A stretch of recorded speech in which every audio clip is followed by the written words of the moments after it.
नमस्कार मित्रांनो, माझं नाव प्रमोद मोहिते. माझ्या यूट्यूब चॅनल आपल्या सर्वांचे स्वागत आहे. आजच्या व्हिडिओमध्ये आपण बघणार आहोत किंवा शिकणार आहोत तो म्हणजे GSTR 1A. हे आपलं एक नवीन रिटर्न आलेलं आहे. त्या रिटर्नचं आपण कशाप्रकारे भरलं पाहिजे, त्यात कोणत्या गोष्टी किंवा कोणते इनवॉइस टाकले पाहिजेत, हे आपण ह्या व्हिडिओमध्ये जाणून घेऊया. तर जास्त न वेळता आपण ह्या व्हिडिओला सुरुवात करूया. सर्वप्रथम तुम्ही जर तुमचं GSTचं लॉग इन केलं तर तुम्हाला इथं फाईल रिटर्नला यायचं आहे. फाईल रिटर्न आल्यानंतर तुम्ही इथं बघू शकता की तुम्ही आता सपोज जुलैचा पण GSTR 1 भरला. तिथं बघू शकता इथं GSTR 1 आहे आणि इथं GSTR 1A आहे. तर हा कशासाठी आहे, तर जर तुमची काही जुलैमध्ये बिलं एक चुकून राहिलं असेल तर तुम्ही इथं अपलोड करू शकता. त्याचबरोबर काय अमेंडमेंट असेल जुलैची तर तुम्ही काय करू शकता, इथं लगेच अमेंडमेंट करू शकता. आता काय होत होतं पहिल्या ह्याच्या अगोदर की आपल्याला GSTR 1 फाईल केला, समजा बिल राहिलं किंवा अमेंडमेंट करायची तर आपल्याला नेक्स्ट मंथमध्ये ते फाईल होतं. आता तसं होणार नाही. जर तुम्हाला जुलैचं काही रॉंग झालं असेल किंवा काही चुकलं असेल किंवा तुमचं इनवॉइस राहिलं असेल तर तुम्ही इथं काय करू शकता, GSTR 1A मध्ये अमेंडमेंट करू शकता. त्याचबरोबर आता आपण बघूया, ओपन केला तर तुम्हाला सगळं जो काय आहे टेबल ते सगळे GSTR 1चे आहे तसे कॉपी दिसतील.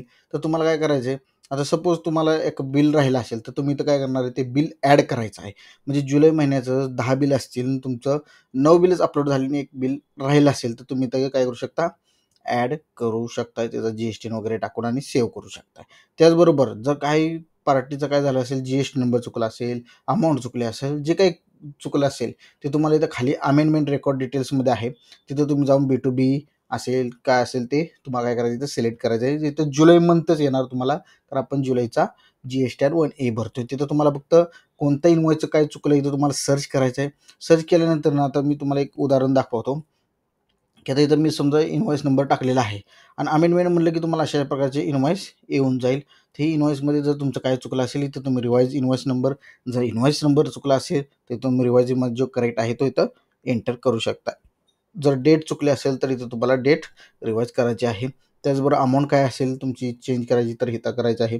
त्याचबरोबर तुमचा 18चा 12 झाला असेल, जी काही रॉंग झाली असेल तुम्हाला इथं करायचं आहे, सेव्ह म्हणायचं आहे. सेव्ह म्हटल्यानंतर तुम्हाला सेम सगळं डिटेल फिलअप केल्यानंतर तुम्हाला काय करायचं आहे, हा GSTR 1A सबमिट करायचा आहे. तो सबमिट केल्यानंतर तुमचा जे काय आहे GST रिफ्लेक्ट होणार आहे, तो तुम्हाला सेम जी प्रोसेस होती तीच होणार. म्हणजे जुलै महिन्यात तुम्हाला ते सेटअप भेटणार नाही, ते पुढच्याच महिन्यात तुम्हाला ऑगस्ट महिन्यातच ते टूबीला शो होणार आहे. तर अशा प्रकारे काय करू शकता, तुम्ही तुमची GSTR 1A पण तुम्ही काय करू शकता, फाईल करू शकताय. अशा प्रकारे तुम्हाला काय करायचं आहे, पण GSTR 1 हा तुमचा GSTR 1 ची ड्यू डेट निघून गेल्यानंतरच तो तुम्हाला एनेबल होईल आणि तो जो त्याची ड्यू डेट वगैरे काही नाही आहे. फक्त तुमचा GSTR 3B फाईल झाला की तो ऑटोमॅटिक डिसेबल होईल.